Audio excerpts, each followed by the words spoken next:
আজ বৃহস্পতিবার, ঘড়িতে এখন সকাল 9টা 40। আর আজকের হলো কি, আজকের রথযাত্রা। আজকে সোজা রথ, আমরা ছোটোবেলায় বলতাম সোজা রথ, উল্টো রথ। আজকে হলো সোজা রথ। সবাইকে জানাই রথের অনেক অনেক শুভেচ্ছা। সবাই রথের দিন ভালো কাটুক। যাই হোক, আজকের ওয়েদারটাও সকাল থেকে মেঘলা করে আছে, কিন্তু বৃষ্টি নেই। ওয়েদারটা খুবই ভালো একদম। আর বিকেল হতেই ছোটো ছোটো বাচ্চারা রথ নিয়ে বেরোবে। এবছর তো আমাদের ওই বাড়িতে রথ বাচ্চারা কেউ চালাবে না, চালাতেও নেই।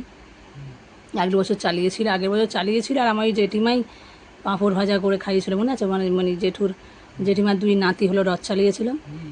এবার আমি গেলাম রথ টানতে, ঘুরে এলাম, চলে আসছি। জেঠিমা বলছে এই দাঁড়া, যে কী আবার পাঁপড় ভাজা করছে, করে আবার এনে দিল দুজনকে। মনে আছে আগের বছর।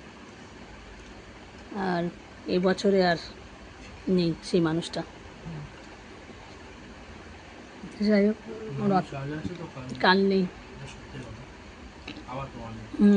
এবছরে বলেছিল রথের দিন পাঁপড় ভাজা করবে, বাচ্চারা রথ টানবে, ছোটো বাচ্চাগুলো দুজনে।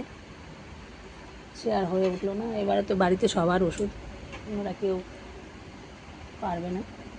আর আজকের আমাদের এখান থেকে না সকাল থেকে খুব প্লেন যাচ্ছে, এত প্লেন যাচ্ছে, হ্যাঁ, আর এত নিচ দিয়ে যাচ্ছে। আর মাম্মা এখানে সকালে জল খাবার খাচ্ছে। কি খাচ্ছিস আজকে?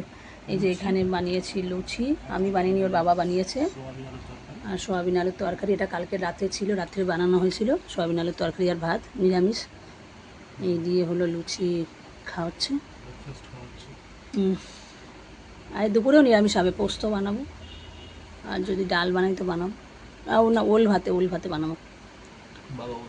হ্যাঁ, ওল এনেছে। পোস্ত ঝিঙে দিয়ে আলু দিয়ে পোস্ত করবো। আর ওল ভাতে ওই শুকনো লঙ্কা দিয়ে মাখবো, শুকনো লঙ্কা ভেজে আর মাখবো। আজকে দুপুরের মেনু হবে। যাই হোক, চলুন।